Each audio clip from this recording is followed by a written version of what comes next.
নতুন টি-20 সিরিজের জন্য ঘোষণা হয়ে গেল টিম ইন্ডিয়ার দল।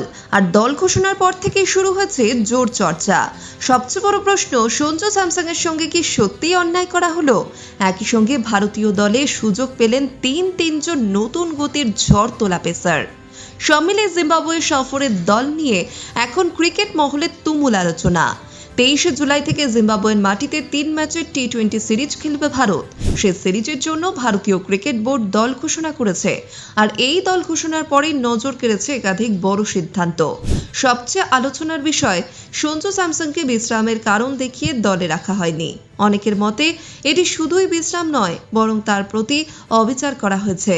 কারণ সঞ্জু মূলত টি-20 ফরম্যাটেই খেলেন, তাই তাকে বিশ্রাম দেওয়ার যুক্তি নিয়ে ইতিমধ্যেই প্রশ্ন উঠতে শুরু করেছে। এবার দেখে নেওয়া যাক জিম্বাবুয়ে সফরের জন্য ভারতের পূর্ণাঙ্গ টি-20 দল। অধিনায়ক হিসেবে রয়েছেন শ্রেয়াস আইয়ার। এছাড়া দলে আছেন বৈভব সূর্যবংশী, অভিষেক শর্মা, তিলক বর্মা, ঈশান কিষান, শিবম দুবে, সূর্যাংশু শেডগে, রিঙ্কু সিং, হর্ষ দুবে, বরুণ চক্রবর্তী, প্রিন্স যাদব, যশ ঠাকুর, অশোক শর্মা, মায়াঙ্ক যাদব এবং প্রভু সিমরন সিং। এই দলে সবচেয়ে বেশি নজর কেড়েছেন কয়েকজন নতুন মুখ। প্রথমেই রয়েছেন যশ ঠাকুর। তার পাশাপাশি সুযোগ পেয়েছেন অশোক শর্মা, যিনি আইপিএলে গুজরাট টাইটান্সের হয়ে খেলেন। নিজের গতিময় বোলিং দিয়ে ইতিমধ্যেই তিনি নজরও কেড়েছেন। এছাড়া দলে ফিরেছেন মায়াঙ্ক যাদব। এর আগেও তিনি ভারতের হয়ে কয়েকটি টি-20 ম্যাচ খেলেছেন। আইপিএলে ঘন্টায় 157 কিলোমিটার গতিতে বল করে তিনি একসময় ক্রিকেট বিশ্বে আলোড়ন ফেলে দিয়েছিলেন। তার প্রত্যাবর্তন ভারতের পেস আক্রমণকে আরও শক্তিশালী করবে বলেই মনে করা হচ্ছে। আরও একটি বড় চমক, প্রভু সিমরন সিং এর দলে অন্তর্ভুক্তি। সঞ্জু স্যামসং এর জায়গায় তাকেই সুযোগ দেওয়া হয়েছে। ফলে অনেক সমর্থকদের মতে সঞ্জুর প্রতি অন্যায় হয়েছে। বিশ্রামের কারণ দেখিয়ে তাকে বাইরে রাখা হলেও বাস্তবে তাকে বাদ দেওয়া হচ্ছে বলেই অনেকে মনে করছেন।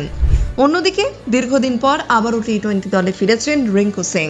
তার প্রত্যাবর্তনও ভারতীয় দলের জন্য গুরুত্বপূর্ণ বলেই মনে করা হচ্ছে। এছাড়া হর্ষ দুবেও আবার জাতীয় দলে ফিরেছেন। তিনি এর আগে আফগানিস্তানের বিরুদ্ধে সিরিজ খেলেছিলেন, এবার জিম্বাবুয়ে সফরেও সুযোগ পেলেন তিনি। প্রিন্স যাদব আগের মতোই দলে রয়েছেন। আর নতুন মুখ হিসেবে যোগ দিয়েছেন যশ ঠাকুর, অশোক শর্মা এবং মায়াঙ্ক যাদব। এই 3 পেসারকে ঘিরে সমর্থকদের প্রত্যাশাও যথেষ্ট বেশি। তবে দল ঘোষণার পর আরেকটি বড় প্রশ্ন উঠে এসেছে, হার্দিক পান্ডিয়া কোথায়? তাকে দলে না রাখার কারণ এখনো স্পষ্ট নয়। অন্যদিকে নীতিশ কুমার রেড্ডি চোটের কারণে খেলতে পারবেন না, তাই তার না থাকা স্বাভাবিক। কিন্তু হার্দিক পান্ডিয়ার অনুপস্থিতি নিয়ে ইতিমধ্যেই জল্পনা শুরু হয়েছে। তিনি কবে পুরোপুরি ফিট হয়ে ফিরবেন সেটাই এখন বড় প্রশ্ন।